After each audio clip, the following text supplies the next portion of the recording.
This week's episode of This Is Only a Test is brought to you by Stitcher Premium. If you haven't tried Stitcher Premium yet, now may be the perfect time. Stitcher Premium gets you completely ad-free episodes of hundreds of shows like Comedy Bang Bang, WTF with Mark Maron, and How Did This Get Made?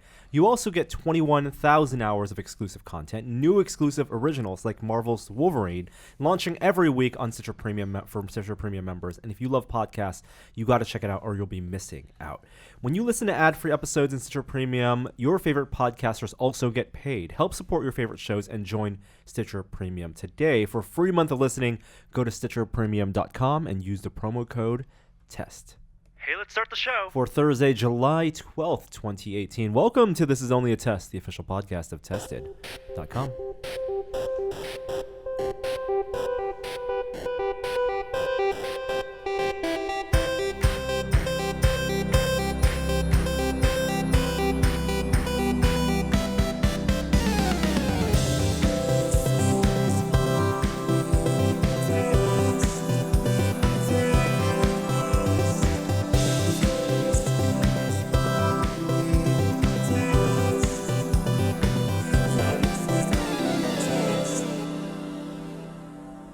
Hello, everyone, and welcome to a full house for This Is Only a Test. Everyone's back from travels. I'm Norm, joined by, returning from a week of camping, Camp Mather. Jeremy Williams. Yep, I got out before the virus outbreak. Whoa, there was a virus outbreak. We'll talk about that. I want to introduce our other co-host, Kishore Hari. We're recording this on one of the best days of the year. That's National Slurpee Day. Shut It's 7-Eleven. Up. Shut up. Go get your Slurpees on. Wait, Is that real? Is this a corporate thing? Yeah, totally. But it doesn't matter. It involves Slurpees. So It is we're 7-Eleven. Okay You're right. Yeah. Okay. Go get your free 11-ounce Slurpee. If you're 7-Eleven and you have so many things you sell, is the Slurpee the thing you want to associate with the day you're going to claim? It's the thing you want to give away because it costs nothing. That's true. Okay. You're not going to give away hot dogs. Loss leader. I will say, friends don't let friends drink Slurpees that aren't the right consistency, though. If you are going to go get a free Slurpee, make sure that machine has spun it up and that's nice, thick consistency. Slurpee or slushy? Oh, I'm definitely a Slurpee. What is? Wait. You mean Slurpee or icy?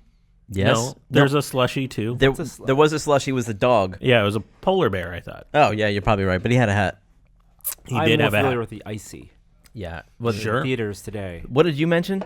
Icy. Icy is disgusting, right? Too sweet. It's just like foam. It's not even ice. Oh, you're correct. Yeah, it's more foam-like. Yes. Not a fan. Oh. All right. Well, I guess we're all Slurpee people here. Go get your free Slurpees. Hey, Jeremy, you were in a different part of the Bay Area, the state? Not the Bay Area, man. I was in Yosemite. You're in a national park. That's right. Well, it's Beautiful actually Yosemite. right outside of it. I've talked about this before. San Francisco owns a plot of land in Yosemite called Camp Mather. They have for almost 100 years now. And the city opens up a lottery every year to residents of San Francisco. If you enter the lottery, you can bring your family. If you win, you can pay to bring your family to Yosemite for a week. And it's very reasonably priced. The lottery is biased Oh, because against you've never me won. and my family Kishore has lost the lottery 3 times. Oh my gosh, have you never gotten there? Nope. Oh my gosh.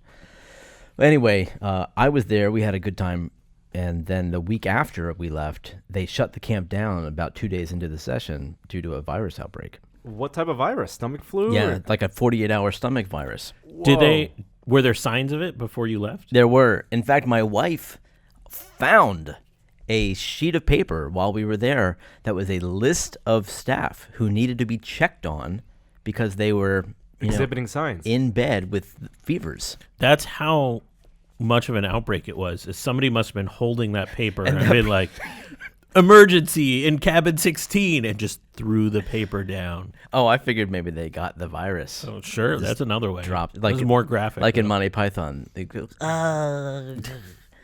yeah. What is a camp in the middle? No, camp in the middle of Yosemite is a perfect setting for a virus outbreak movie because you don't have to have the city environment. It's cheaper to film out in the wilderness. You're off the grid there. You're off the grid, so it's all extra scary. That's a pretty scary place for any type of viral outbreak to happen. It would be.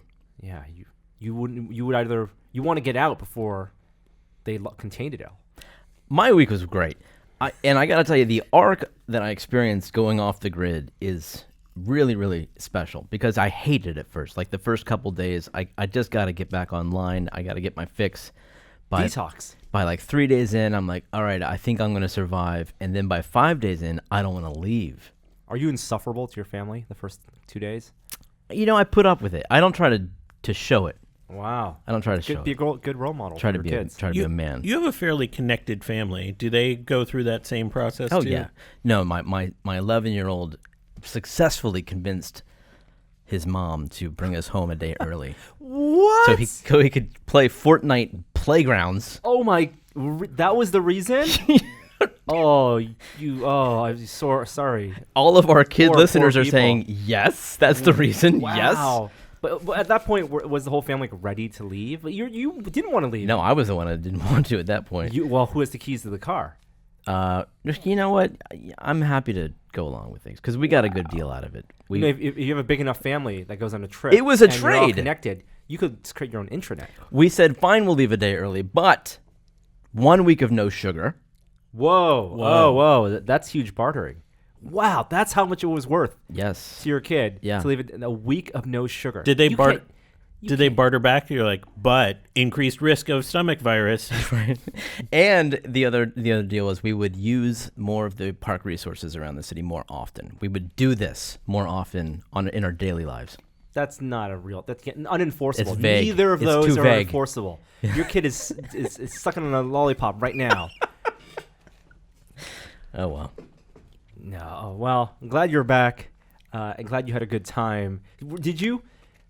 The times I remember going camping, and there was before it had cell phones. There was the only connection out the outside world was one payphone Yeah. at the campsite. Yeah, they had that there. one payphone. I wondered if anybody hooked up the War Games modem to that kind of thing. Yeah. And they actually got online at the payphone from Camp Mather. Can you even buy dial-up? Yeah, I don't know. Is there even dial-up service in? Oh, like can you actually subscribe to Yeah, that? right. That you could set it up yourself. You could set up a modem at home. Oh, but you'd be paying per minute for that call. Well, yeah, I suppose with a calling card. That'd be really expensive. That'd be interesting. That would be a fun thing to test. Anyway, Kishore, how was your past week? It was excellent. I don't remember it whatsoever. Nothing memorable happened. All right. Well, there's nothing memorable happened. We're gonna jump to our top story. Boom, boom, boom.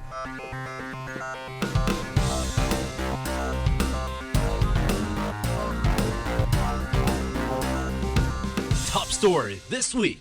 It's funny because under our show notes, we actually have no top story this week. But I'm going to move something from the pop culture news into top story, which was right after we recorded the podcast last week. We heard about the passing of Steve Ditko, the co-creator of Spider-Man, creator of Doctor Strange, a comic books legend. And, this is a big deal. So how was he a co-creator? Was he the illustrator? He was Yes, the artist yes, that made Spider-Man. Wow. Yeah.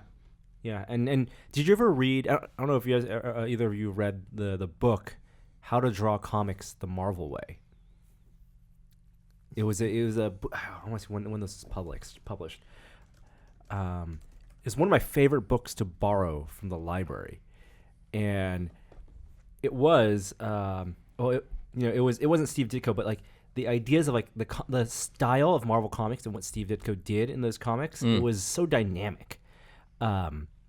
And it wasn't just like the funny pages. It wasn't just the comic strips you'd find in newspapers, and a lot of that kind of storytelling that really like you associate Jack Kirby with like his style for like the crazy intergalactic stuff and the cosmic stuff, but like what he did with Spider-Man with like kind of like a lanky character, and gave him these superpowers and put him in these extraordinary scenarios was what sparked the imagination and what made this character so beloved. Yeah, I think the lore is Stan Lee just said, draw a character that has spider powers. So it wasn't like this. There was this defined Spider-Man character when it got handed over. There's so much to this backstory because Steve was kind of this recluse of sorts. Like he never gave interviews, though supposedly he was giving interviews with one comic journalist late in life that'll come out in the coming years. But Why he had is that? He's just a private guy. Yeah, I mean, he's supposedly a little eccentric character. He had a big falling out with Stan Lee pretty early on in the career. I think in the late '60s, early '70s, and ended up leaving Marvel and then coming back and leaving and doing some stuff at DC and some other places. But we don't know why that feud happened still to this day. Like Stan Lee never has never really commented on what happened, and like he's professed like just like no details around it, and Steve never mentioned it. Well, Jeremy, you asked what was it about his involvement with like the creation of Spider-Man, and it wasn't just the creation of the character; it was the collaboration in the stories. And so, comic book relationships, the relationship between a writer and the artist today is very different than what it was back in the 60s, especially in Marvel Comics. Today, and people out there who listen, who work in comics, you write a script. It's almost like a screenplay. You write page by page, 22-page comic book, and you lay out your beats, and there's a back and forth collaboration. It's like the director for a movie screenplay doesn't write in the cinematography, or the screenwriter doesn't write in the directorial notes in the cinematography unless you're Quentin Tarantino. You let the other people do their job, what they're good at. Back in the early days of Marvel Comics, when like Stan Lee was writing and working with Steve Ditko, they would have a relationship where there would be no script. There would just be a plot synopsis where Stan Lee would say, in this issue, these beats will happen. Create the book. And then Steve Ditko would take that synopsis and do all the panel layouts, all the action beats. And so it was more visually oriented. And then that would get sent back, and then dialogue would be filled in after. By Stan Lee? Mm-hmm. Yeah. No kidding. So it was art first. Well, it was like a plot first. Right. And then art driven. Interesting. Is how, and that's why I think that's why you associate so much of it with not being so dialogue heavy, but having these great panel like relationship between the actions and the panels and the pages. We didn't even mention Squirrel Girl, which has become sort of like a cult favorite. Was that a Steve Ditko Yeah. creation? Wow. I think that was probably one of his last creations that goes back to the 90s, but has become quite the cult hit. Yeah. Well, go pick up an old issue of Spider-Man and read it, and there's lots of cool resources online for old Marvel comics, and read comics in general. I don't think enough people are doing those things. Let's get to pop culture news.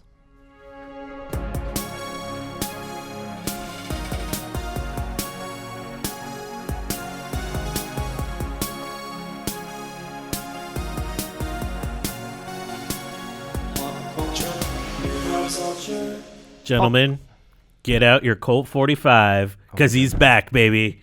Lando is back. Oh my gosh. This is great news. This is it great news? I'll take it.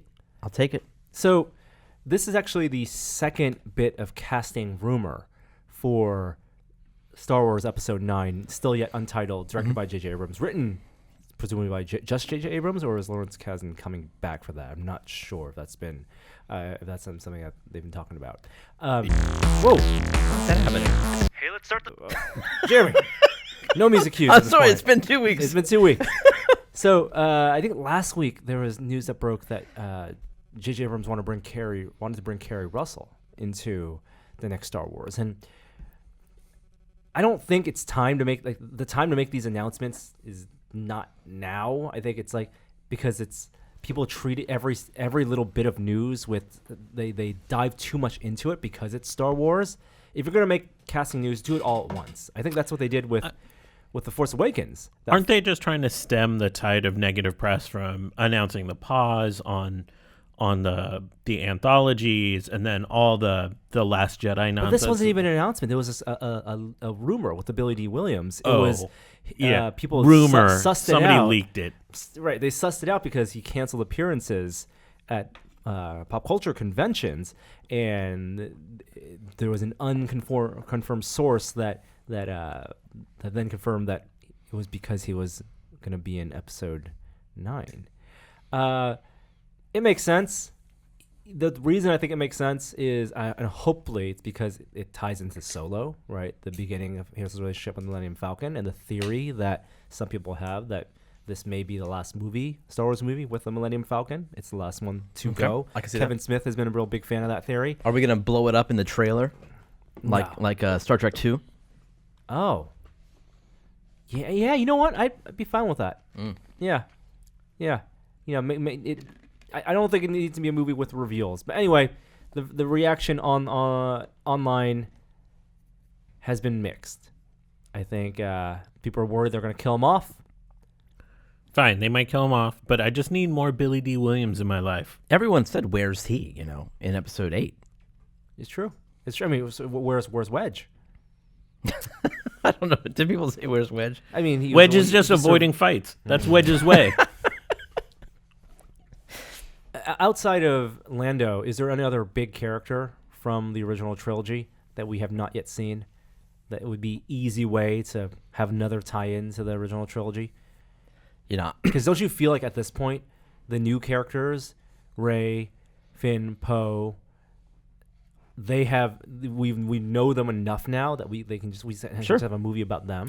I actually subscribe to the tie-in fatigue theory, which is like it's too much, and I don't need that in my Star Wars. You don't need those nods. No, I don't. It takes me out of the film. But this is the one. This is the one that I wanted to see, and I'll be glad to see what he has, if he can still do Lando. Oh, I bet. I mean, Lando is basically him. Mm-hmm. Yeah, it's not like Carl Weathers going back for Creed. Right? No. All right. In the pop culture world, and speaking of pop culture conventions, next week is San Diego Comic-Con. So we are getting a deluge of rumors, leaks, things that may show up and appear there, including, and this is kind of weird, a Joker movie that's not the Jared Leto Joker movie. Mm-hmm. Did you hear about this? So after Suicide Squad, which was terrible, money, but wasn't great, Jared Leto loved being the Joker, and so Warner Brothers was pursuing a Jared Leto spin-off Joker movie. It makes a lot of sense. They're doing a Harley Quinn movie, I think breakout star from Suicide Squad, and so they're going to do that Birds of Prey movie. But the news now is that there's going to be another Warner Brothers Joker movie, this time starring Joaquin Phoenix, and being completely not related to Batman v Superman, Suicide Squad, Justice League, that part of the DC extended universe. What's this about? Are they just throwing darts at the wall trying to find some DC thing that works? It feels like it. It kind of feels like they're going kind of anti-Marvel. Mm-hmm. Supposedly it'll be an origin movie, which we don't need. Joaquin Phoenix is a weird guy. You remember when he was doing press for that for that one mockumentary thing? Oh, yeah. And he stayed in character the whole time. So are we just going to see the Joker out and about? No, he is a weird guy. He's very method. I mean, he when he was doing The Master with Paul Thomas Anderson, he was in character the whole time and freaking people out. Here's one way I can see it working, is if it's not explicitly a comic book movie. If they just tell like a psychological thriller, right? Or they take an established genre, noir, like something like The Master maybe, and tell a really good story. And you can make the connection. You don't have to make the connection. It's not explicitly said. And they tell a fairly good movie, and you realize then it's the Joker. The reason that may not work is that there is no Joker origin story. Like, the thing we loved There's about like the Joker, 12 different Joker origin stories. In The Dark Knight was that the Joker, you never knew where he came from. Like the canonical origin story, even what you saw in Tim Burton's Batman, it's just apocryphal, right? It can be a madman that's came about. In the comics, actually, recently, you find out that there's been more than one Joker. Oh, like a pirate from Princess Bride. There you go. Exactly. The Dread Pirate Roberts. Yeah. It's just a mantle that the latest crazy, insane person takes. And that's how you build a mythology, just like there's the mythology of the Batman in that world. Huh. In the underworld, you have the Kaiser Soze of it all, the Joker. Wow. You know how in sci-fi there's those big red buttons that say self-destruct on them? Can we go just hit that button in the DC offices to this whole universe they've created? It just seems like a mess, and they need to do a hard stop and just reimagine it. I mean, they have some great assets, like Gal Gadot has been great as Wonder Woman, but everything else has been garbage. I think even Ezra Miller you might say was good as the Flash, but outside of that, what do they have to work with? Yeah, I don't know. The thing that's always interesting to me is how precious the fans are when it comes to their characters being portrayed in film versus television. Now we know Marvel has dove into television. Disney and Marvel not only have the Netflix superheroes, but also have their own streaming service coming up, and they're going to have TV shows, Star Wars TV shows and Marvel TV shows there. DC's doing a very similar thing. Warner Brothers has their upcoming DC subscription service, and they're producing shows based on their superheroes there, like Young Justice. You have the new Robin there. And I thought the CW was the DC network. And it totally has been. And people have responded well to TV shows like Supergirl. And you have iconic Superman characters. Superman is in that show. Brainiac, Martian Manhunter in that show.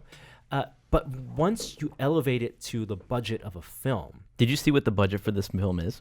It's only 55 50? million. Okay. 55 million. That's small. That's like the first Deadpool That movie. actually gives me hope, Yeah. because then you have to tell a smaller kind of thriller type story with like cops and like, typical things instead of superhero type thing. And the fact that Warner Brothers is calling it a Joker movie, or that this news has come out that it will be, it could have made any psychological crime thriller. I don't know if you need to attach that label, but if they're going to attach the label, they're going to market it, right? Because they want to get people in seats. It's not just going to be word of mouth that you hear that this is also a Joker movie. Could it it's be going to be in the advertising. Could it be rated R? I think it would make sense for them to make it rated R. But How do you not make this rated R? Well, you want to get the people in to see it. And they also, they R. also have the Jared Leto Joker movie. Like, That's also still happening? yes. I'm telling you, there's a confounds self-destruct button. Hit it. Hit that button. Yeah. It would be cool if this was for that animated, or not animated, for that subscription service, for that a serialized psychological thriller show. Like HBO is doing a lot of these intense dark shows like Sharp Objects, and to do something like that with a little bit of a supernatural or superhero bent, I think would be kind of cool. The budget actually makes me think maybe it will be rated R because it's less of a gamble. Yeah.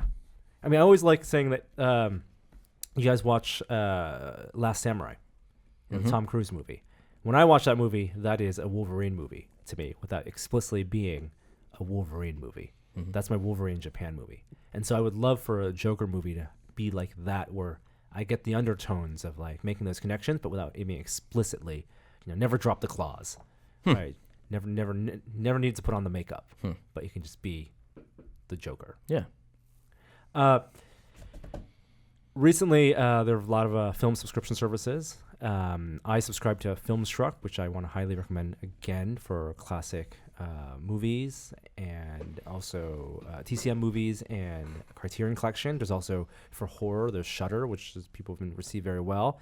There's also a new one coming out that's going to be for free, and it's going to be for cult classics, done by the director of Drive. Nicholas Winding Refn, I never know how to pronounce his name. He's going to curate some old cult classics and allow them to stream on his own website by dwr.com. Cult classic is kind of a broad definition. What defines? I think underappreciated, under the radar film that has that is appreciated by a certain group. So not like The Breakfast Club. No. I think that's mainstream popular movie. Okay. Now, maybe at the time it was a cult classic. I think cult classics can become mainstream films, especially in the shifting, awareness of pop culture. What I love are kind of interesting directors picking their films. Like, I would love for Steven Soderbergh to do that, to curate a most influential list of films and then allow you to watch them, not necessarily along with him, but in regular cadence, because they see films differently. Do either of you use Hoopla? Which No, is what is Hoopla is the streaming service that public libraries offer, and they also have a huge library of classic movies. They have a few like cult movies. They even have some like rare archival like old school Disney movies.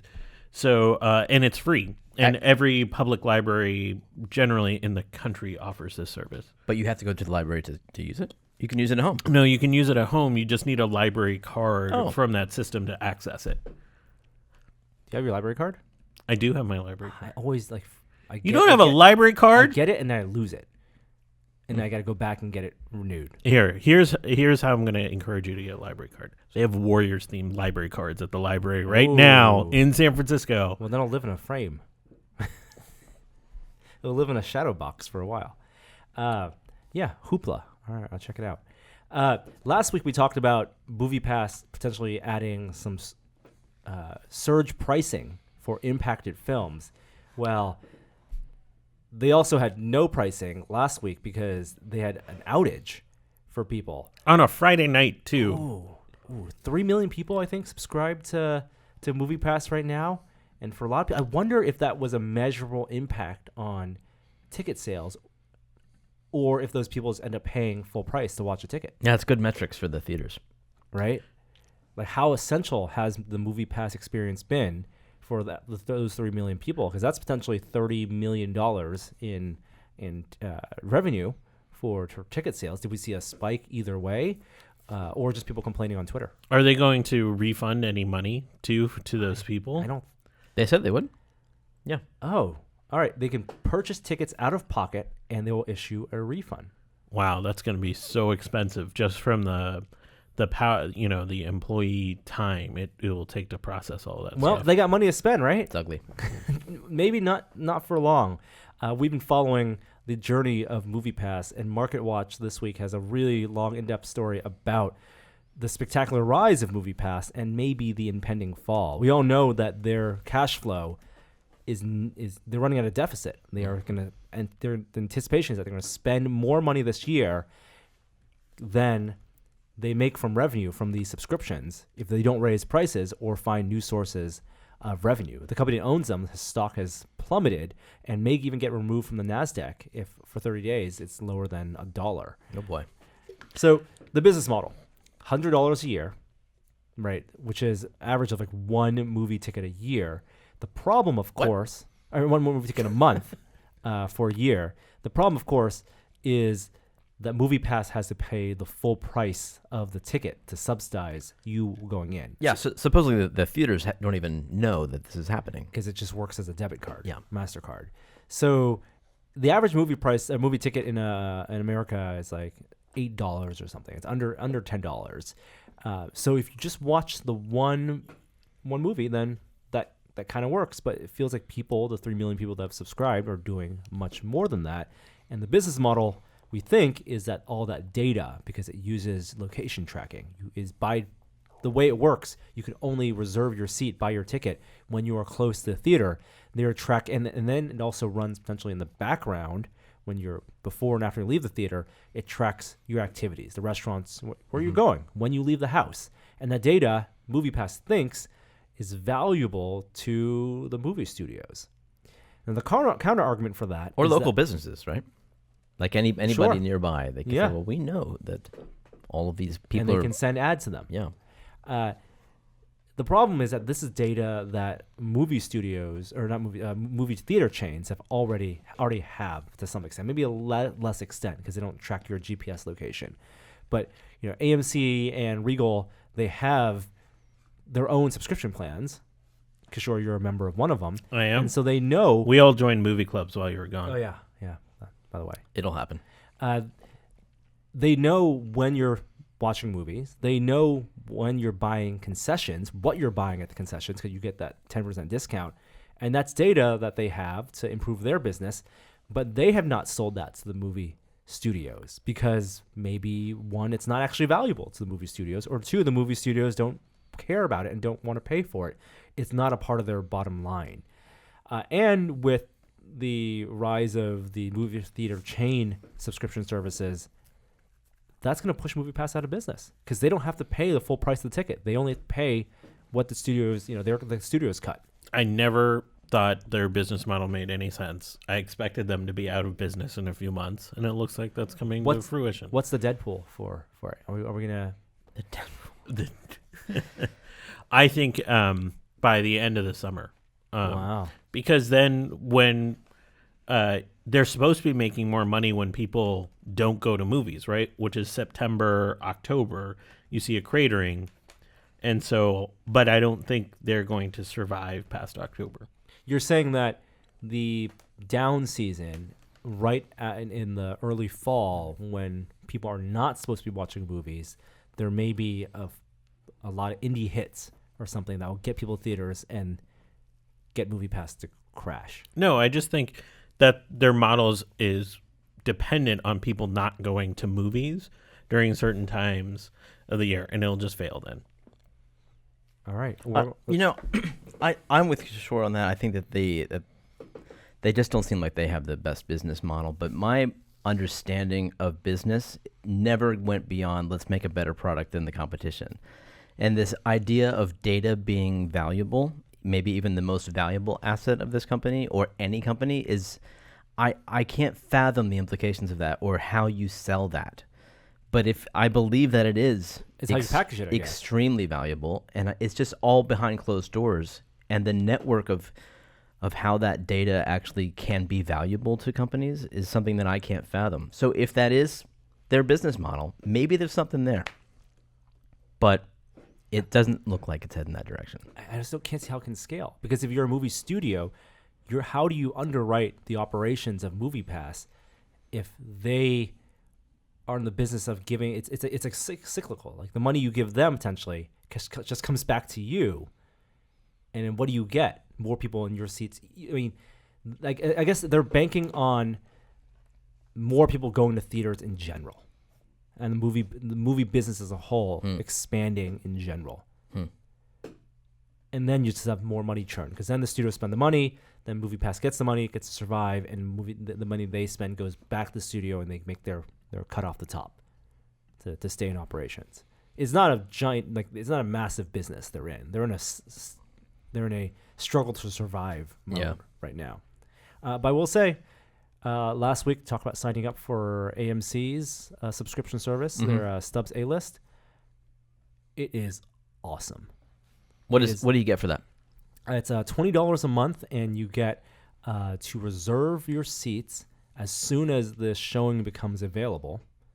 So monetarily, average ticket price, again, being under $10 across America, doesn't seem like a great value for this, because you'd watch 2+ movies. But in the Bay Area, tickets are very expensive. Average movie ticket price is like in the $14, $15 range, and for IMAX and Dolby Cinema, it's in the $20 to $24 range. You can use this on IMAX? You can use this on IMAX. You can use this on Dolby Cinema. IMAX 3D and all that IMAX stuff? 3D. Wow. Yeah. So if you just watch one IMAX 3D or one Dolby Cinema, that's like a $20 ticket. That's a $24 ticket after fees. 24?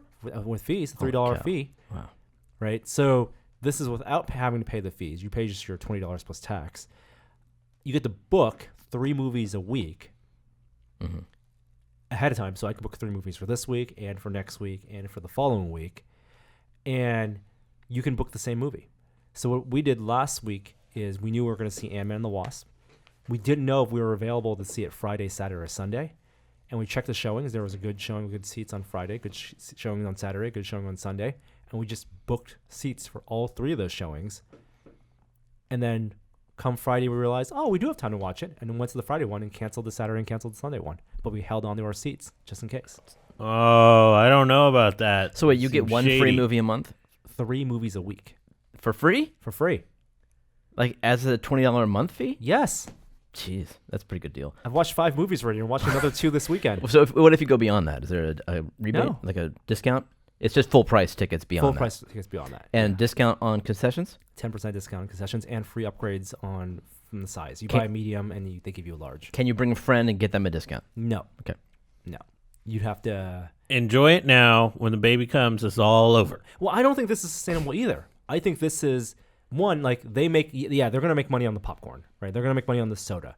right? Even if they give you a free large soda upgrade, the $6 you're paying for a soda is pure profit for them, right? So they make a little bit that way back.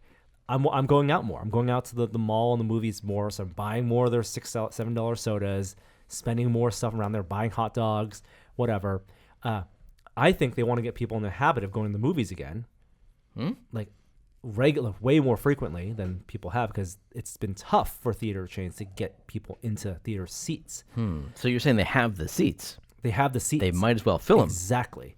And then I think they want to get people in that habit, and then they raise the prices. Because then they'll be like, how about $25 a month? Is it worth it? I'm like, I do the math. I've been watching 8 movies a month now. $25 is great. I don't know. It seems like it's better for the surrounding businesses, like the food court benefits from that more than the movie theater. I mean, not more, but they do.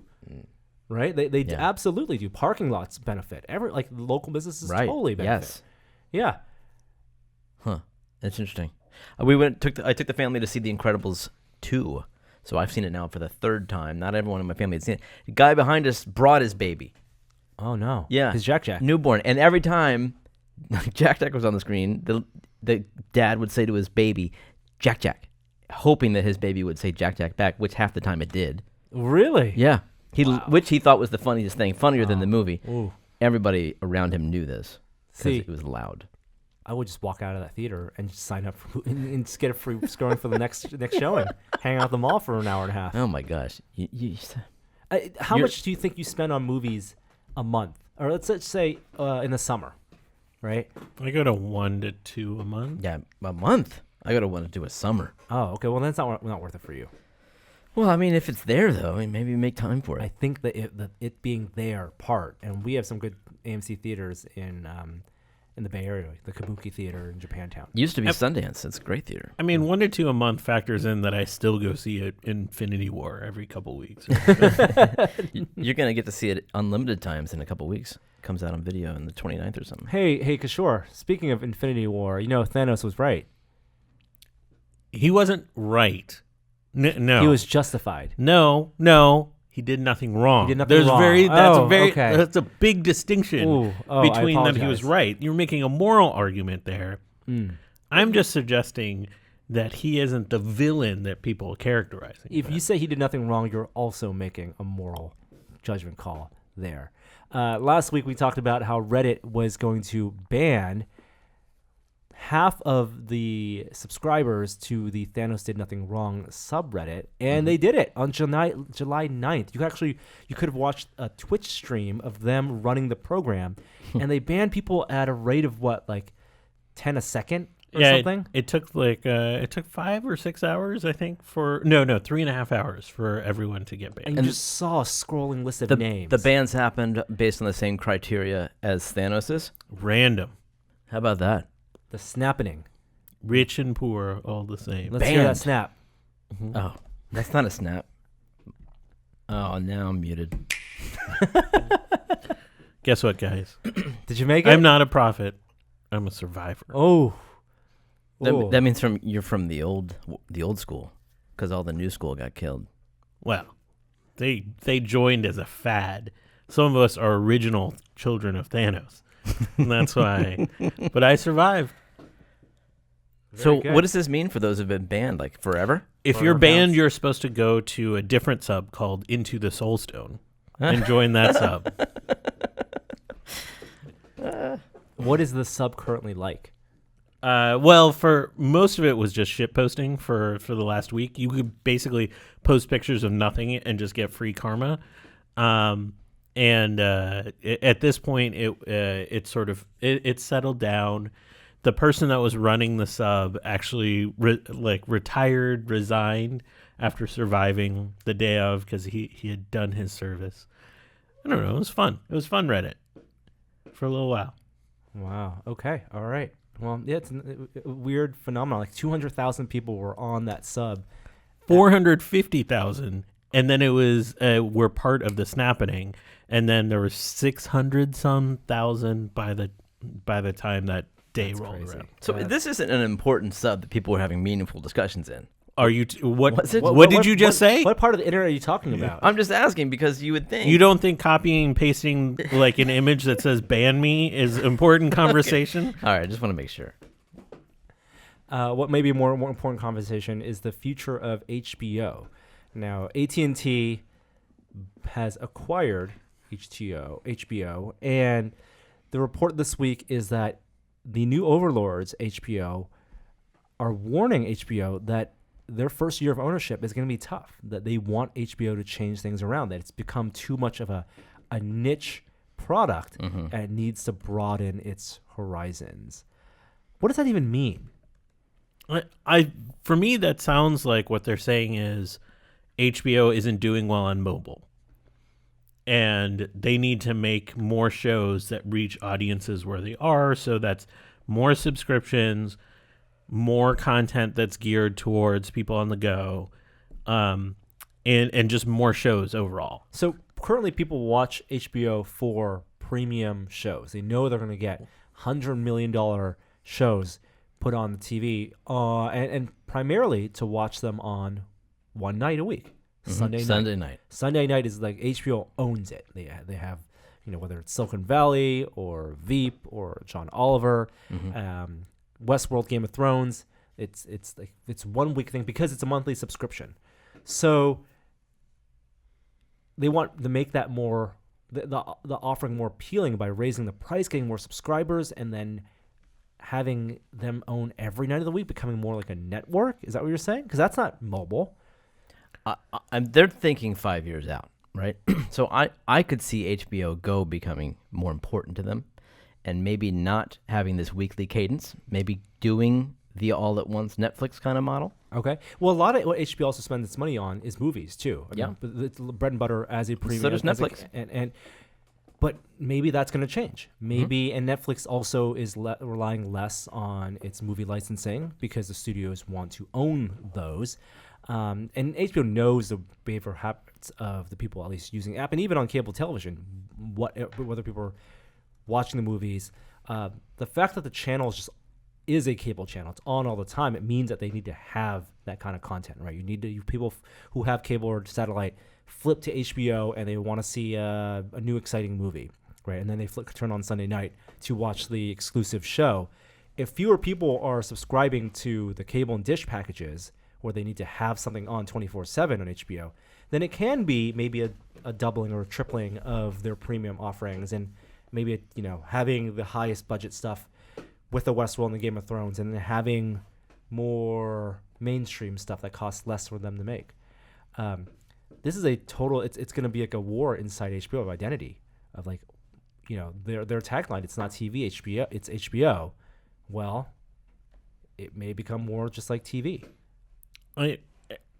I'm most concerned about them affecting quality, and putting quantity first. And given that it's owned by AT&T, I'm much more concerned about them trying to push content that's going to be geared towards the mobile screen, and that's just not what I want out of an HBO subscription. I don't know if you guys read the Recode article about this. They also procured a copy of the audio that was leaked from this meeting. They had a slightly different take on it, which was it's not that bad, because this story got a lot of bad spin, and people were talking about exactly what you're talking about, how it's we should all be concerned about the future of HBO, The diluting of quality. Exactly. Whereas really, what the New York Times article didn't convey was that there will be vast more resources with which to create this new content. And they also want to give HBO a large amount of autonomy to continue to do what they're doing. So the idea was in that the transcripts of that conversation, the people currently run HBO says, it's to the point of, aren't we making enough money, right? We make $6 billion a year. Is that not enough? And AT&T thinks that's no, right. It's not enough. But it's not like double that by what you're doing now. We just want to make it a more ubiquitous offering. The new CEO seems obsessed with user engagement, and he was talking about how in the future there may only be 4 companies that really interact with the user. It's Facebook, it's Netflix, Amazon, and he wants to be one of them. He wants to be HBO to be a direct-to-user engagement thing, and he loves the analogy of the thumb up of the like button. That is much scarier than HBO changing its business model. But for the a lot of idea people, there will be only 4 companies engaging with us. for a lot of people, it is that already. It is like the fourth thing that people subscribe to with Netflix and Amazon and Hulu and HBO. Yeah, but it's probably a distant fourth. Not really. Don't you think most people get it through cable? And most people, and that's tracking downward. right. But for the growing market of people who subscribe to only a handful of whatever their maximum number of a la carte subscription services, I feel like HBO is up there. But maybe right, because Game of Thrones is still like the most pirated show, and Westworld is highly pirated. So I don't know how they make that business model work, because you can't have 4 Game of Thrones shows, or can you? I don't know. I would imagine we're going to be seeing a lot of Game of Thrones. 20-minute episodes, 15-minute episodes, things that you would previously consider quote-unquote webisodes being part of their premium subscription service. Changing the format. That's what people like on mobile, I hear. He also talked about the 5G network, that for cell phones that's on the horizon. And he didn't talk about that as allowing people to watch more content on their phones. He said that's going to enable automated driving and give people that freedom to watch content on whatever screen they have while their car is driving them to their location. Interesting. More hours available to grab the user. I guess when you have autonomous cars coming up in a couple of years, there's a lot of time that people spend in cars that they could be consuming content and paying for it. Yep. With Comic-Con right around the corner, we're also seeing some images. We know that there are going to be panels at Comic-Con for both Marvel and DC.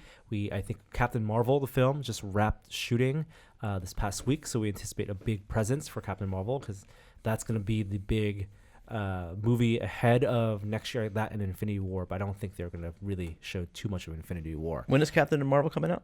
February? Yeah. Or that's the next film, right? And then on the DC side, we have Aquaman coming out later this year. That's going to have a huge presence at Comic-Con. There's also going to be a Shazam movie, and we saw the first image, the first photo of Zachary Levi of Chuck fame as Shazam, as DC's Captain Marvel. 2 Captain Marvel movies. What is Shazam's power?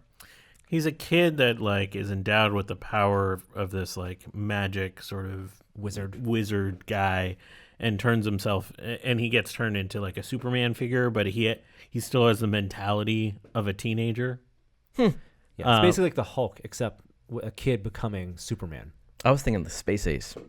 Oh, okay. Oh, yeah, fair. yeah. But Shazam's always been a happy-go-lucky, very cheerful superhero. Has a whole family of other Captain Marvel other kids who have alter egos as superheroes.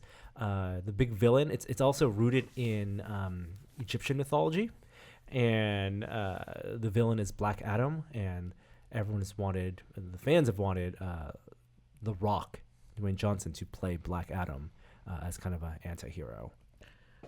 While this looks pretty true to the comics, I still think somebody should hit that self-destruct button. I'm sticking with it. Yeah.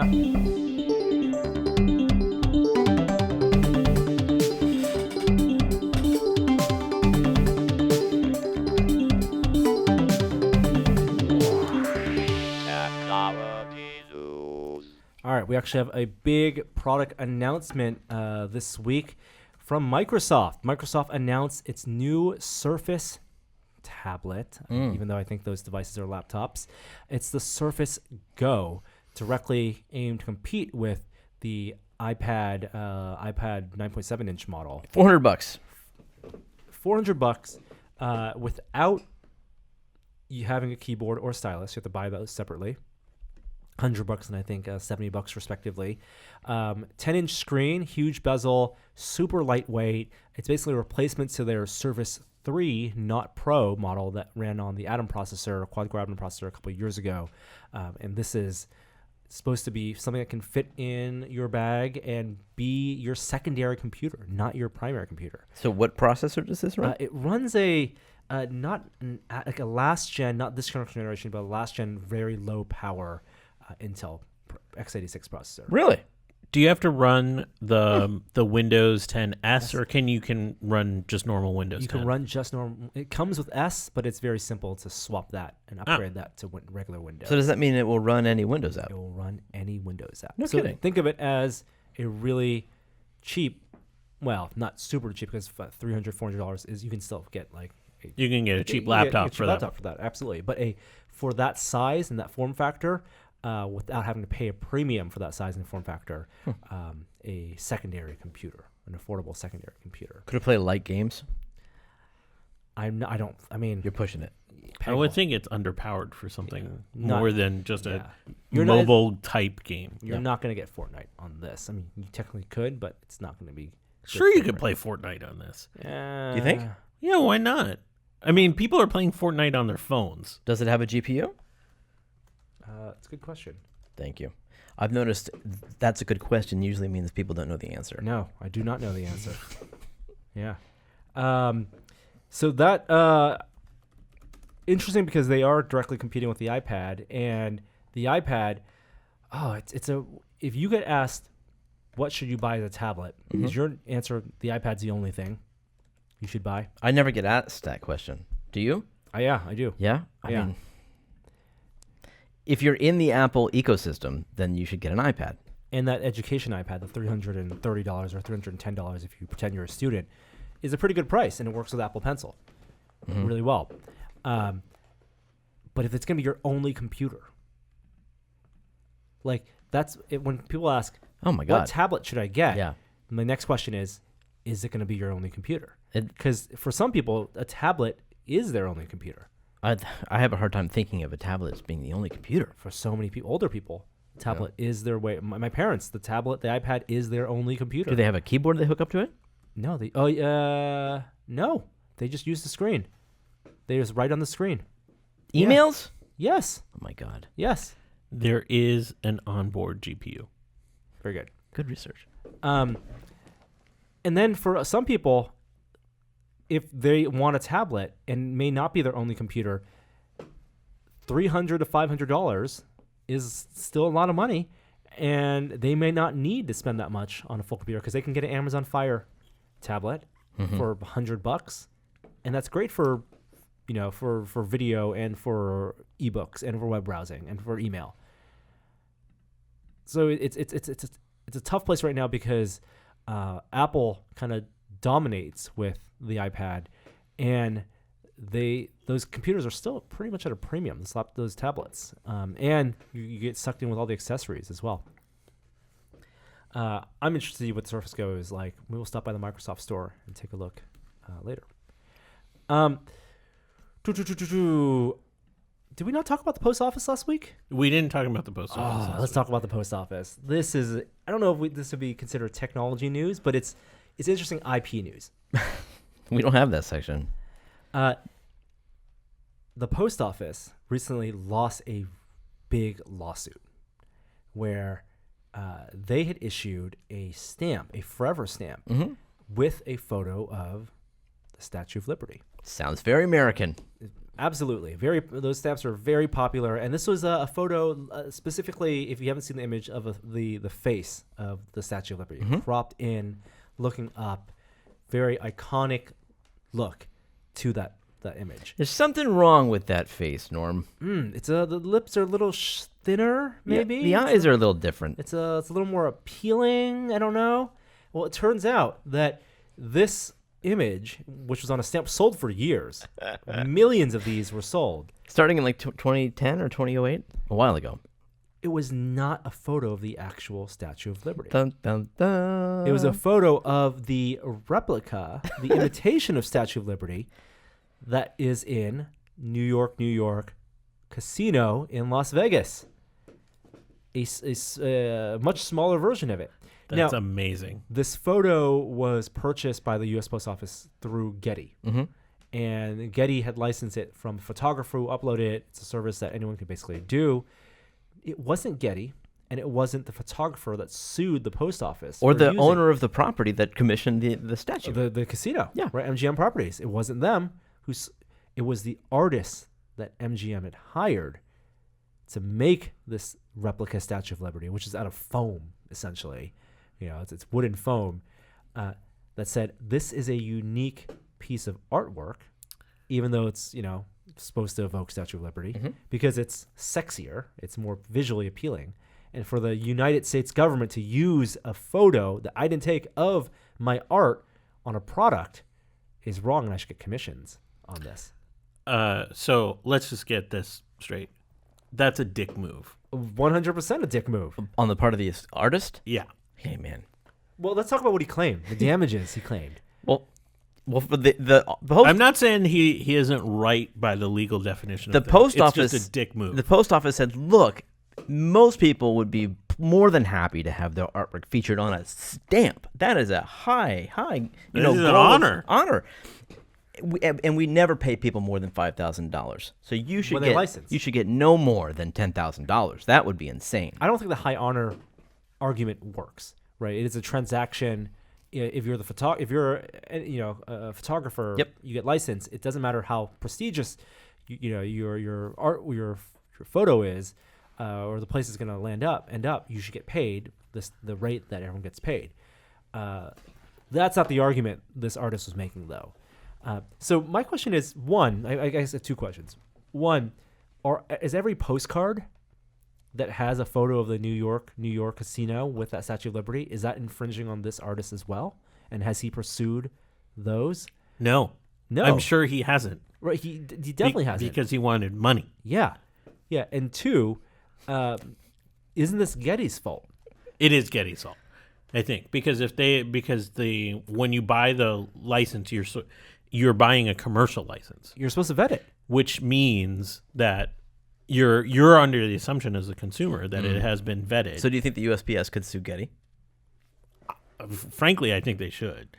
Well, the USPS lost the case, and the artist got $10,000. Was awarded, no, to a tune of what was it, $2 or $3 million? $3.5 million. $3.5 million. What was also interesting was he had argued for much more than that, right? His lawyers argued for a percentage of every stamp sold, which was in the many, many millions.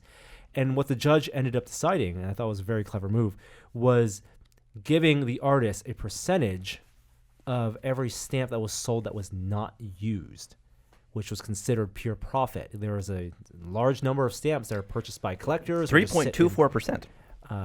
Of every stamp, every stamp collection of stamps. 3.42% of stamps are just bought and don't go into use, in circulation. And that's pure profit by the government. And so the artist was awarded a percentage of that. Should there be just a collection box outside on the sidewalk in Las Vegas? So every time I look at that, I have to pay 10-cent commission to this guy. You're just being for snarky. The honor. Yeah, I am, because it's a dick move. It's a super dick move. I wonder if there will be, if this will go to appeal, and if there's any recourse for the U.S. government on this, because it's a really, really crappy. You guys really think it's a dick move? I don't think that this guy is a dick. I mean, Are you kidding me? He's an artist, for God's sake. He got commissioned to do a statue, and he got paid for that. He probably got paid for that, like a reasonable amount. But he's probably not living well. He's not no got gold chains around his neck. He's probably living the starving artist life. So it basically, here's what seemingly happened is the Postal Service made a mistake. Bought an image that wasn't of the real Statue of Liberty from a service. If he's going to be mad at somebody, he should be mad at the service that, either the photographer or Getty Images for listing it wrong, listing it incorrectly, or selling something that he didn't give some permission to. Dude, if the post office bought this image from some guy on the street, the artist isn't going to go after that guy on the street. He's going to go after the guy who infringed the rights. And also, here's the other argument against the artist, is that the USPS bought this image under the pretense that they thought it was the Statue of Liberty.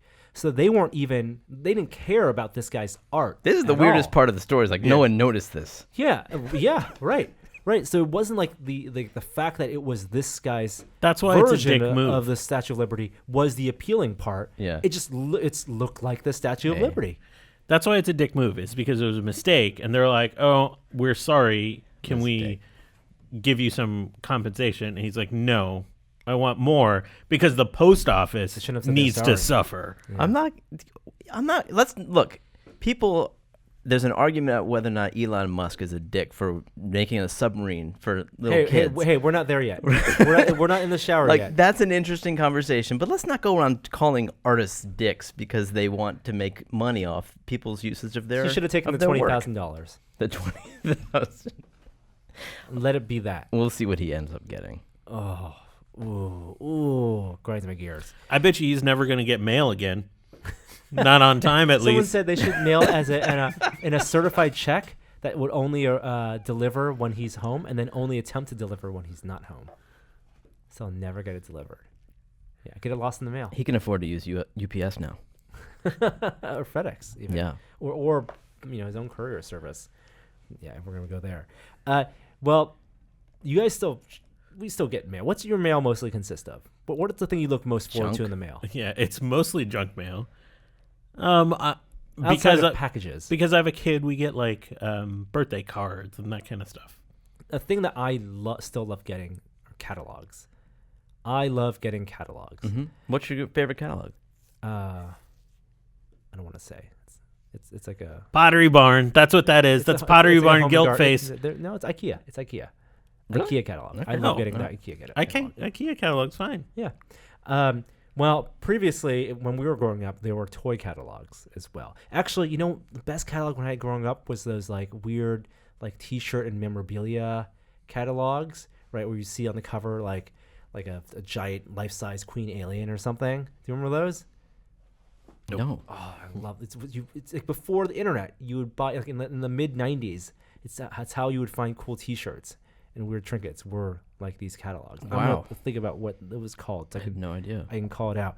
Well, Toys R Us went under, of course. But they didn't have catalogs, did they? They used to a long They time used to ago. a long time. Really? Yeah. And the toy catalog may be brought back by Amazon. Okay. And the idea is that there's a chance that this holiday season, Amazon will send out toy catalogs, a holiday catalog, and take over that responsibility. They know the address Toys R Us. of everyone who buys a lot of toys. Yes. I'm surprised there aren't custom catalogs. Like, the Amazon recommended bar. A under You Might things? Like catalog? Like a You Might Like. Oh, let's just call it You Might Like. There you go. Like custom printed. Custom Norms. printed. You might like. quarterly. You might like God. quarterly. Everyone gets it to your shipping address. Check that box when you sign up for Amazon. Would you like to see things you might like come once every 3 months in the mail as a catalog? That's perfect bathroom material. Think of the trees.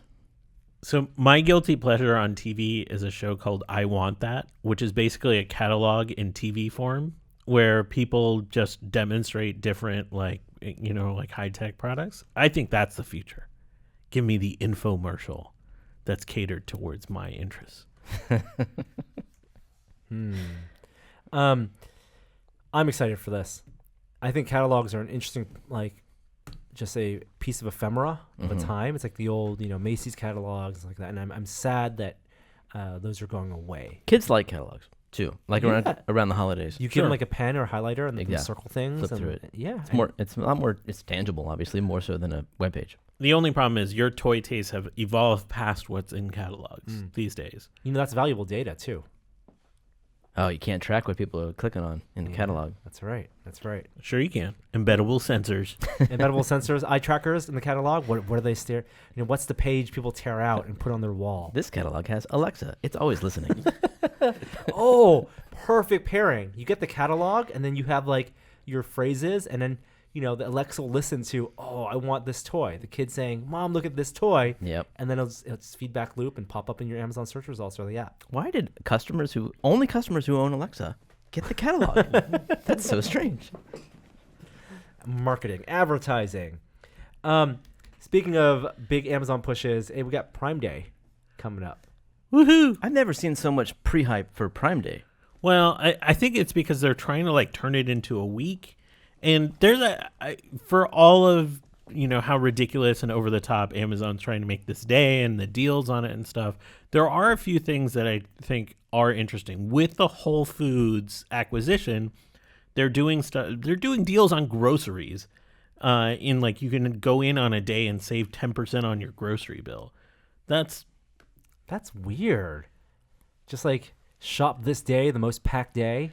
I mean, it feels like an anniversary sale, which a lot of companies do. So I feel like because Amazon owns so much more stuff now than they used to, it makes sense. So like you can get subscriptions to Audible or Kindle Unlimited for pretty cheap right now. So I don't think that's a bad thing. And companies take part in it. They use it as a way to get rid of stock. Twitch is giving out a free game every day this week. Like, do you get to keep it? Yeah. You just have to be signed in and click on it. I think one of the best deals for drones is the DJI Mavic Pro dropped from $1,000 to $700 for Prime Day. It's a big discount. You mean it will do that on Prime Day? On Prime Day. Huh. Yeah. Now, that also can foreshadow maybe new product announcements and releases. And speaking of DJI drones, I think the reports were they were supposed to have a new product launch, then they postponed it, but there's been a photo that leaked Oh, yeah? of what they were going to launch. And we think it's the Mavic 2. This is a photo. It looks very much like the Mavic 1, except it says literally on the side, Mavic 2, not Mavic Pro 2. I can't keep all these straight, man. I know. What's the Mavic? The Mavic is was their first foldable one. Okay, yeah. And then they have two of those now. They have the Mavic Pro, and then they have the Mavic Air. The smaller one. The smaller one, foldable one. Mavic Air, very popular, was $700. So you're thinking this is a follow-up to the Mavic Pro? Yes, not the Mavic Air 2. So maybe more robust camera. Maybe they put in a 1-inch camera sensor for better video, better HDR. The bigger one can maybe stand up to better different weather conditions. Like really, like the Mavic has been so successful that it's really pushed the Phantom line, to the sideline. It's foldable. It's foldable. You can put it in your backpack, and it also looks like this one will have 360-degree surround camera avoidance. So camera on its sides, camera on its front, and camera on its back to do subject tracking and to get you around obstacles. I wonder what DJI's response was to that one that you reviewed. The Skydio? Yeah. I don't think DJI internally software. Well, there's completely different product lines, product categories, because Yeah. one is It's autonomous. fully autonomous. You're not supposed to control it, and you're supposed to do. It's full belief that it can track your subject, and it can track a person for certain types of shots. But it's also big. Don't you think DJI was trying to do that? They had that one that was supposed to take your photo. And they both the you had selfie modes. all these exactly. hand motions that would control it. These will have. I think the new Mavics all have gestures, but in my experience, they're not that great. Yeah. There's a little bit of latency. But they were still best game them. in town until Skydio came Until along. Skydio came, and I would assume that's non-trivial what Skydio did too. yeah, because it's not just stopping the quadcopter before it hits the wall. It's having it recognize what obstacles are and then fly around them, Pathfind. directing that flight path, and that's something that not easy problem to solve. You need a lot of AI for that. But maybe that's the reason for the delay of the Mavic 2. Hey. Maybe this 360. Maybe they've done it. That would need a lot of cameras. If they do it, it'd be really Yeah, impressive. I'd It be would. really impressed. Skydio's got a ton of cameras, right? Yeah, a ton of cameras. Yeah, running in stereo pairs. And it's expensive. And yep. Well, maybe it's more of a enterprise and military application first before consumers really get in the mass market.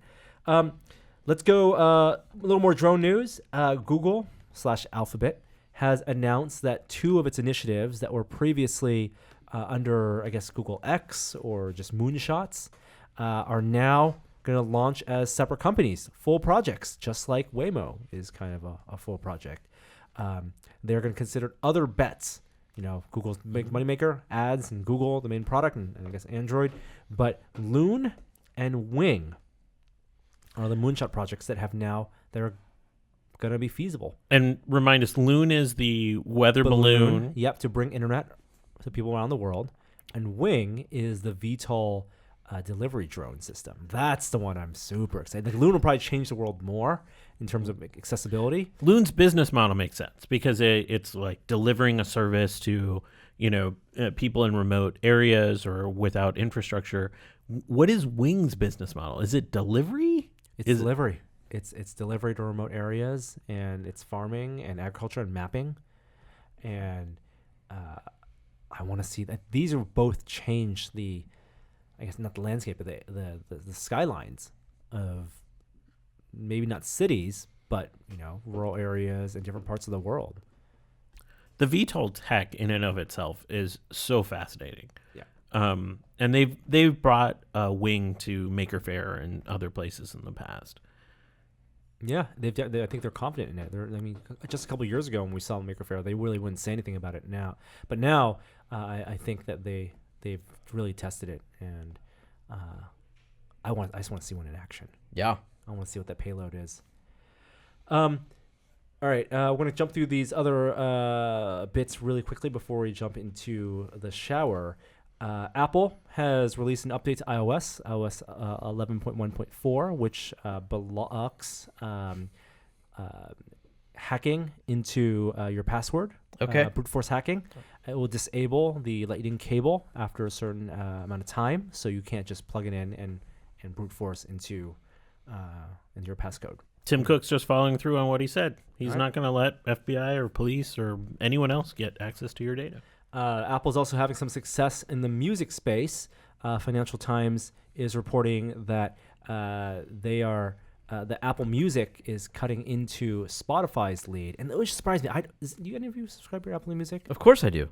But I'm surprised to hear this news because every time a playlist is shared on Reddit, it's Spotify. Yeah. And deep in the comments, someone says, here's Apple Music. Right. Spotify, I think, has the mind share Yeah. among savvy users, but that's not the total number of users. And so this is a nice reminder that there are just so many people out there that are entrenched in the Apple ecosystem that it's just easier for them to subscribe to Apple Music. I'm just surprised like somebody like Google or Facebook hasn't bought Spotify. Like what happened there? Because you think, especially Google, who has Google Play Music, which hasn't been terribly successful, would just it'd be a natural integration in their ecosystem, and then Spotify would be in a really different place. It must have been overpriced. That's the only explanation. Apple bought Beats. Yeah. Remember, that was for that same reason. the Spotify competitor. Well, it's like, if Apple wants them to get into the TV game, why didn't they buy a Hulu or Netflix? Well, because it's too much. Because they watched The time has Hulu and passed. was like, this is terrible. The time has passed for that. And then finally, this is a kind of a funny story that could have fit into the VR minute. You see that the car company, Citroën, has, let me see this, let me load this up, has what they promised to be motion sickness curing glasses. That's weird, man. These are the ultimate hipster glasses, is what they look like. Explain to me how these work. Not only do you get the roundness, So circularness of a hipster glass. you get on the front, these look like really thick rim glasses Yep. that are perfectly circular for both your eyes. And then they also have circles on your temple, the same size, right? So I'm like, okay, is this like a HUD thing where, like from VR, you want to just cover more of your field of view with something that's tied to your movements? That's not the trick. In these circles, what you have is liquid that stays aligned with the horizon. So as you move your head in the car, the liquid creates a horizon line that gets you comfortable, and so your movements are tied with the world. How's that any different than looking at the horizon? Is exactly. Well, but because that's the then point. you get to you don't have to look at the horizon. This is so you can look at your so iPad. you can look at your iPad or read a Or book. in a car and still get a horizon line in your field of view. Game Boy Color.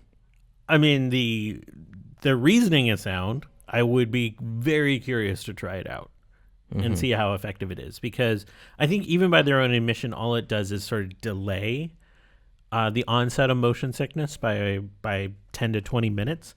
But for a majority of people, that's enough time to do what they want to do on that tablet or device or whatever it is. I don't know if it's a real product you can buy.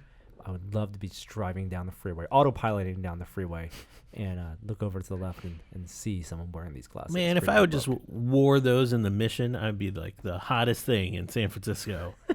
Where'd you get those? You are supposed to have your hands on the wheel I didn't say and my your hands were eyes on the the road. They're on the road at some points. They're on the road. All right, let's jump into that shower. Oh my gosh, this is always so loud when I do this. It's like the water's loud. Check it out. Hurts. And so we enter Elon's shower. Gotta edit that. You can also turn down the volume for that one clip. It's not the volume; it's the frequency. It's just. Elon's had quite the week, huh? Well, I would say the 12 boys trapped in a cave in Thailand have had quite the week. Well, before we get there, we should say that he did announce that he's building a factory in Shanghai to make more Tesla, up to 500,000 more Tesla per year.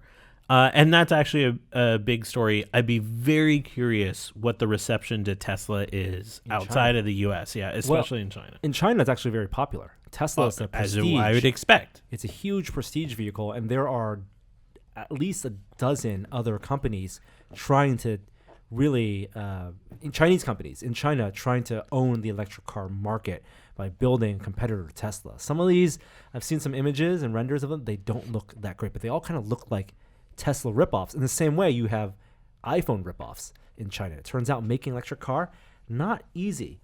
But Teslas are also very expensive in China, and they will become more expensive with the new tariffs coming out. So this is a new factory, mega factory, gigafactory, whatever you want to call it, to turn out 500,000 cars, you said? Mm-hmm.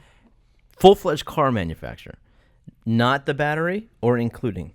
No, like the whole car. The whole thing. Made in China. Wow. Now, that's not this year. That's not next year. It would theoretically, in 2 years, the landscape for electric cars in China is going to be completely different in 2 years. So Tesla, this may already be too late, and there's a lot of speculation that this is just not doable to build a factory from the ground up to make this many cars, especially since Tesla hasn't proven to deliver on, the production ramping in the States. Hey, they did last month. They hit their goal. 5,000 cars, 5,000 Model 3s in 1 week. In 1 week, yes. I don't know if I agree with that assessment that in 2 years the landscape's going to be terribly different. I think if we rewound the clock back to 2016, yes, there weren't many electric cars on the market, but it's not like we've made these like massive leaps in those 2 years. There's still only a few companies that do it. I'm not sure they're going to be in a position in 2 years from now where there's going to be a whole fleet of options available. I think they're still going to be limited just because of how much money it takes to get a fleet going. I think there are going to be options. I don't think they're going to be widespread, but in terms of capturing that money, the high-end money, and the first-to-market thing. Yes, I get that. And I don't necessarily think those cars are going to be better in terms of experience-wise. But who knows? Like, you can just throw, thousands of software engineers at the problem in China and take ideas and modify them and get something out there. They need to be in that space. So this is a kind of essential thing for Tesla's long-term future. In their short-term future, they're still trying to be profitable in the U.S. And for them that to happen, they need to sell a lot of Model 3s, especially the high-end Model 3s. So what they did this week is they opened up the sales to everyone. This is crazy. But there's still a delay. Well, right? Well, how long is the wait? The wait depends on how much you want to pay. It's just latent. It's just latency. It's not a delay. So if I want the model that's available now, when can I get it? You mean the performance? Yeah, model? the one you got. Oh, that's still going to be like 2 to 4 months. Okay. But if you want to pay more, if you want the performance model, pay like $80,000, $70,000. You can get that sooner? They want to sell that. They make so much margin on those. Yeah. Like you can get that car in a month or two. Oh, interesting. What's it going to take for me to get you in this performance model? Well, is that what's happening at 30,000 people have already signed up for test drives for the performance model in Tesla stores, and they've shipped 100 of those to their stores for test drives. So they're at a point where the people who gave them $1,000 interest-free loan 2 years ago, suckers, if they didn't sign up when they got that email 2 weeks ago and put down their additional $2,500, they're not ahead of the queue from people who put in their $2,500 necessarily just this week. Well, they've got to be ahead if they're holding out for the 35K one. They are. Yes, that's true. If you're holding out for the 35K, God bless you. Hold out for that 35K car. You probably won't get the full federal tax rebate. That diminishes over time, but that's not going to be the high volume car. It may have been the high volume pre-order, like of those 400,000 people. You don't know pre-ordered. that. I wouldn't bet on that. I bet that's going to be mentally? huge. Yeah. I think mentally. Wait, you're saying that you think that will be. Yeah, a year from now, that'll be the best-selling Model 3. If they can sell 500,000 cars before then they'll be happy selling that Model 3. But people are skeptical that they make any money on that car. Yes, and I understand that's why it's delayed. Yeah, so for them to be profitable this year, they need to sell and they need to keep on making and selling the cars that they make margin on. But super interesting. They are now actively not anti-selling the car, not anti-selling. Mm-hmm. It's like when Gmail went when anybody could join. Yeah, no longer felt special. No invite only. Yeah, makes the car that much less special. Do you have a code you'd like to share with our listeners? I'm not gonna do that. No. Contact Gary Whitta for that. Yeah, no. He did. He shared it on Twitter. He shared what? He said, if anybody's buying a Tesla, let me know. I'll give you my code. Oh, Gary's code. Yeah. Wow. Yeah. He has a code already?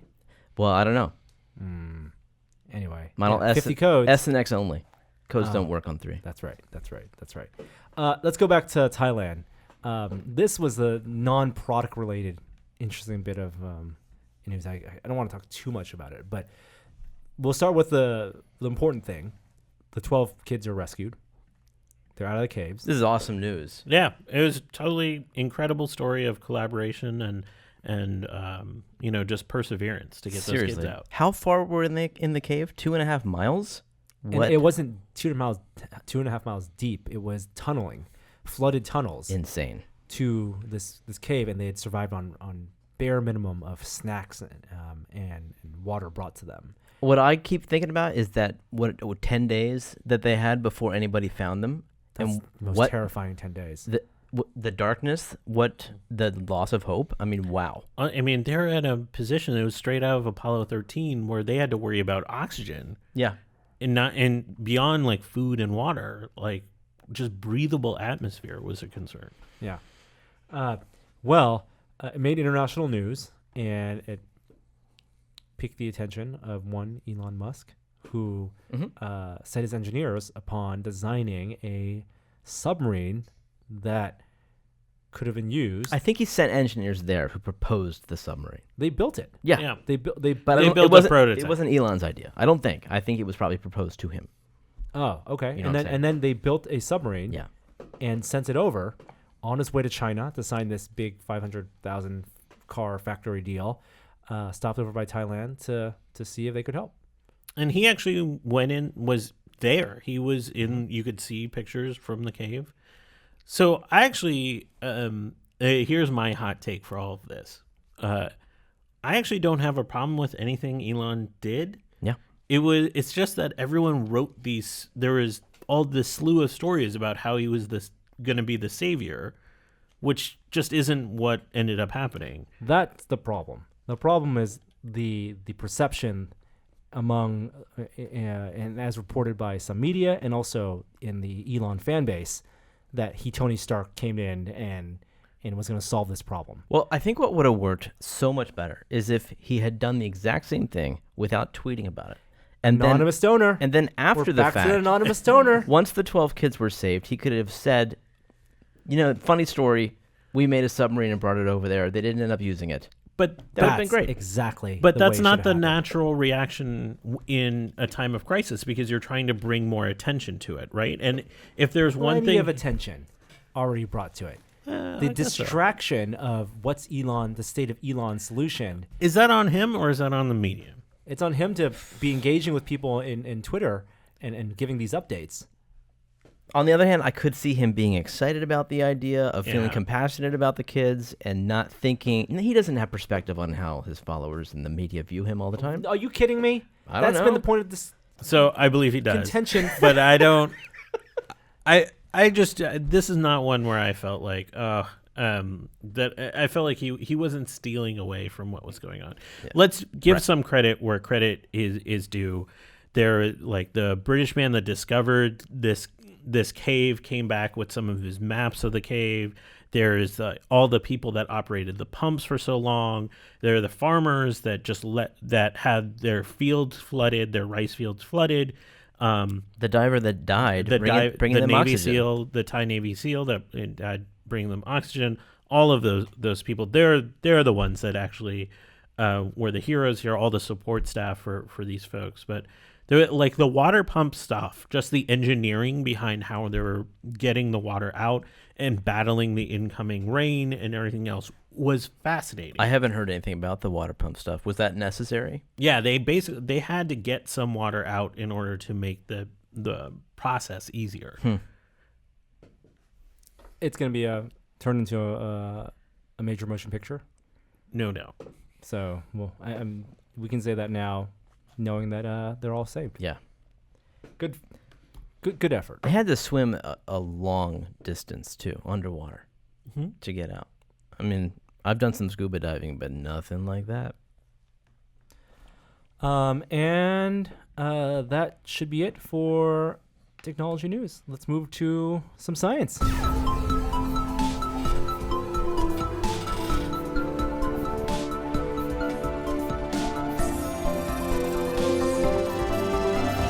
Now it's time for a moment of science. I threw this bit in the science moment of science because I watched this really cool video, or listened to it more specifically, about audio illusions. This was done by ASAP Science, and I don't know if should we play the audio. I don't know if we can play the audio.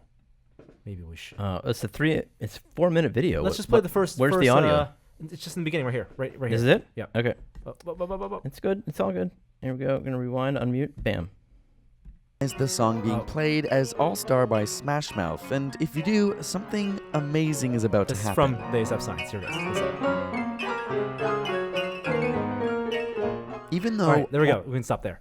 So that was a version of All Star by Smash Mouth, and you can rewind it. You can actually we'll link this in the show notes so you can watch the full video. Can you make it out? Why if are you you know that? Why are you wait? Why do you want people to watch a video of Smash Mouth? Period. I want them to Let's watch apologize in I want them advance to for watch that. the science Continue. video. Okay. But the question you asked, Jeremy, was, Yeah. can you make it out? Right. And the answer is yes. Once you know. I can make it out, and I can. Somebody And wants to as you make- listening to that rendition, you can hear the voice. You can hear the vocals. So are you telling me a computer made this? No. It was just a keyboard playing it, but there are no vocals in what we heard. Yeah. But your brain fills in the vocals. You're saying that a keyboard's trying to emulate a human vocal? yes. Like using code or a person? Like a person playing the piano? Person playing the piano. I don't believe that. Is that true? No, that is true. So your brain, the analog of this that you've probably seen is, have you ever read a sentence that has no vowels in it, that everything's sort of jumbled, but you can still read it and you recognize it because you're filling in the pattern that exists there. And so while we're used to that visual illusion, that also happens in our auditory processing of data as well. The video is called "Will This Trick Your Ears? Audio Illusions." It did. It tricked my ears.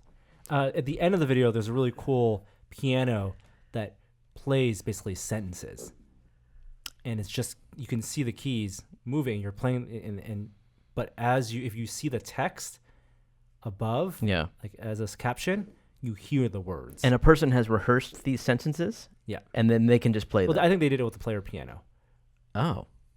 So it's almost like a MIDI file. Like essentially. But a MIDI file, but the chords that are being struck yeah. by a physical piano play out in your head like words. Are the hosts talking to us at the beginning of Westworld through the player piano? Good plot point. Season 3. Crying for help.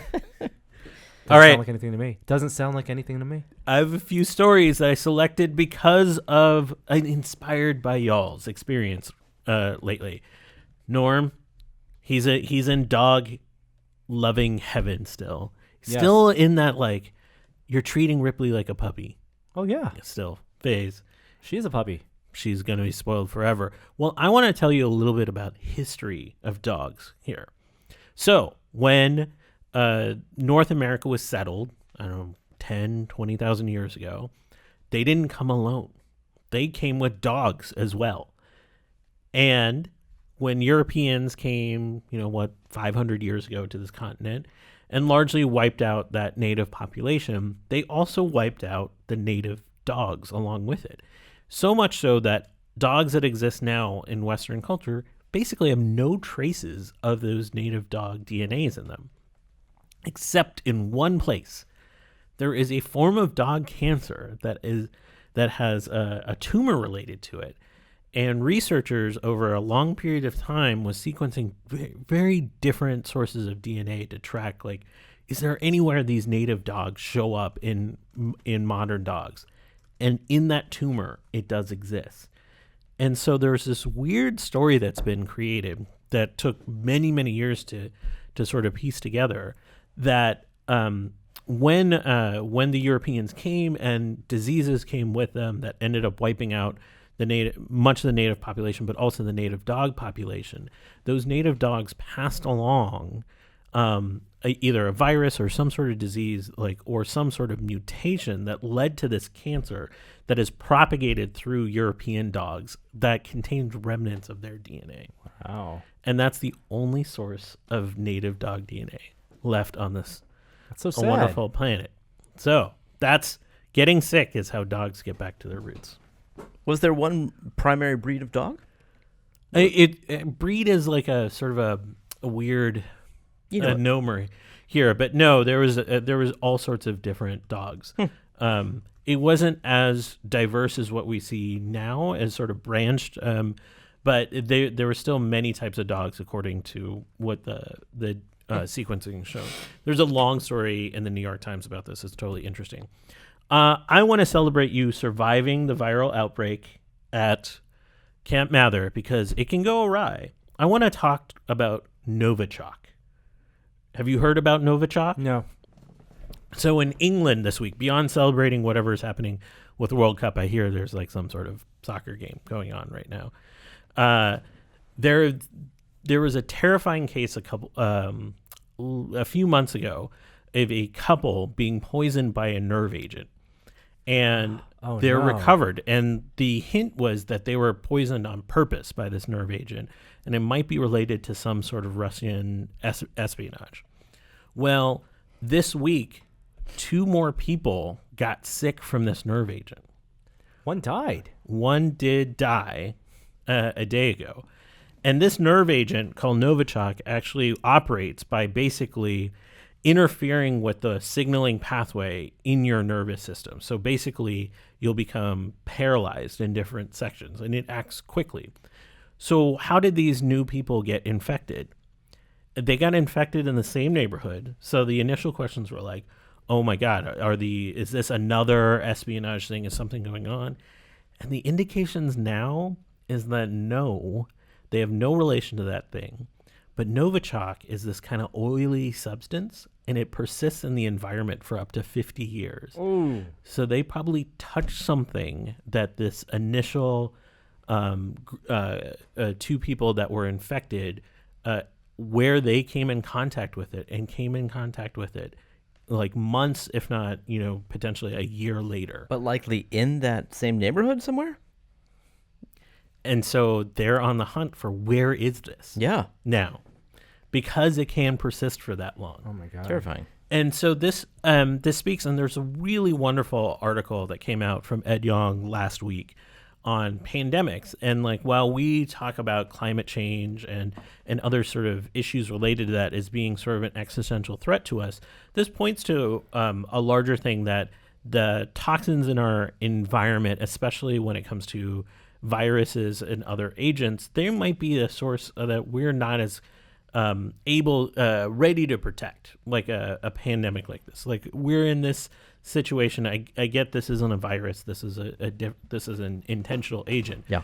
But we are still in this place where we haven't figured out where it came from, how it got there, nor how to clean it up. Now, luckily, the other person is going to survive. There's a way to sort of essentially dry out your quote unquote your nervous system to prevent this agent from leading to full paralysis, and there's some different treatments for it. But it has to be caught early. So unfortunately, that one woman passed away. But it just shows you how fragile we are to these different agents in our environment. Okay, something happier. Let's actually do the password one really quickly. Norm put this story in, and it's the idea of there's another way to steal passwords. We talk about like all sorts of vulnerabilities in different software, vulnerabilities in hardware when we came to Spectre last year. Well, one option is if I could actually take a picture of your keyboard, could I actually steal your password? Would you need infrared or something like that? It's exactly what scientists did. They took infrared images of your keyboard and saw, based off of the latent heat signatures off of it, and they needed to do this within the first, I think, 45 seconds of it, of you typing in your password. Yeah. They'd be able to pick up not only the keystrokes you made, but the order in which you made them. Yeah, that makes sense. Really good IR. Now, doing that, walking around with an IR camera while you're typing on your keyboard and taking a picture, Yeah.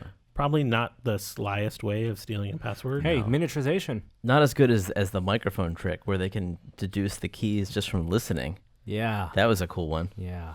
Kevin Mitnick just does social engineering. He just calls and asks for the password. Can I have your password? Really? Yeah. What I liked about this study is they looked at different password types keyboard types and saw what was more susceptible to them. Those Cherry MXers less susceptible. Oh, really? This, a mechanical keyboard. Nice. Good They bit of take so coding. much less force to put on them. That's so, interesting. Like you're in contact with them for a less amount of time. Huh. I wonder if Mechanical keyboards for the win. I wonder about touchscreens, if that it would apply to that too. Well, there's so much heat coming from touchscreens. Right. Inherent heat. Yeah. So actually, you're looking for cool spots where your finger takes away the heat. We got to jam through the rest of the podcast. So that does it for a Moment of Science. Do you want to do some VR? We're going to hold off until next week. Oh, let's hold off. Let's hold off. I'm sorry, another week without the VR Minute, although we'll have a lot more to talk about next week, especially ahead of Comic-Con and some games coming out or being announced. I think we'll do projections this week too. We will. Right? We will. Okay. We will have projections this week. Breaking news in the pop culture world. They announced MGM has announced a new RoboCop movie to be directed by Neil Blomkamp, director of District 9 What? and Chappie. Really? Yes. Okay. Yeah. Especially if you saw his movies. He loves giant robots, mechs. Both District 9 and Chappie had giant mech-like robots, and heavily influenced by Does RoboCop hold up like a T2 or Predator? RoboCop 1. Yeah, the first Totally. one. It does? No. 1 holds up. Holds up as a I don't think the CG looks good. stop motion. Is there CG? No, but what's the other robot? The bad robot. Ed Ed 209? 209. Ed 209 I didn't think looked good. Oh, both I think 1 and 2 hold up as satire Oh, of the time, okay. as late 80s satire Okay. of dystopia, and some of it's a little too real these days. Here's my suggestion. RoboCop versus Chappie. No? No. Oh. It'll be called RoboCop Returns, and What? it'll be a soft reboot of What's Chappie? Chappie's the Iron Eagle guy. No, Chappie's the one with the rappers.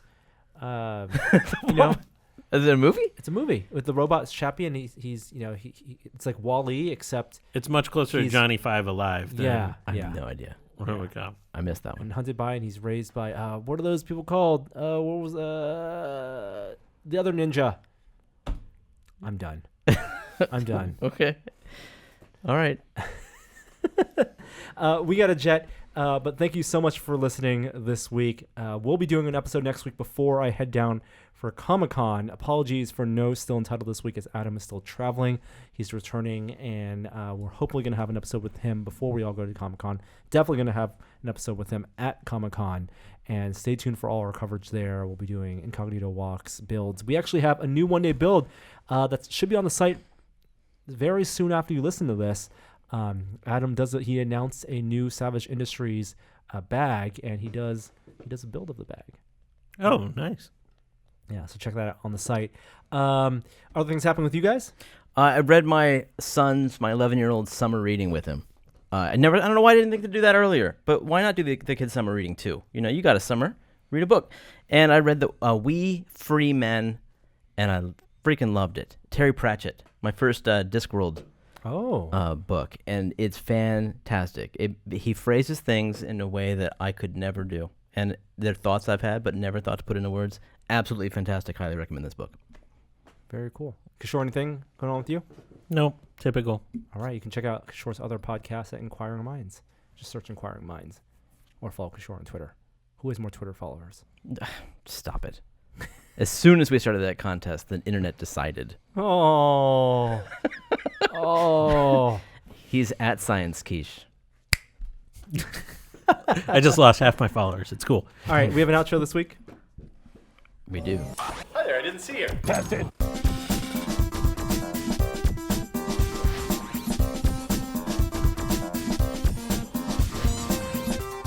If you're talking about, 24 people sleeping on a bus overnight, they're going to be farts. Yep. You need a way to siphon that out. There will be farts. Yeah. Fartbus.co. I've always wanted to see Daniel Day-Lewis recreate that conversation, like from There Will Be Blood. Mm-hmm. There will be farts. Mm-hmm. Fartbus.co. See ya.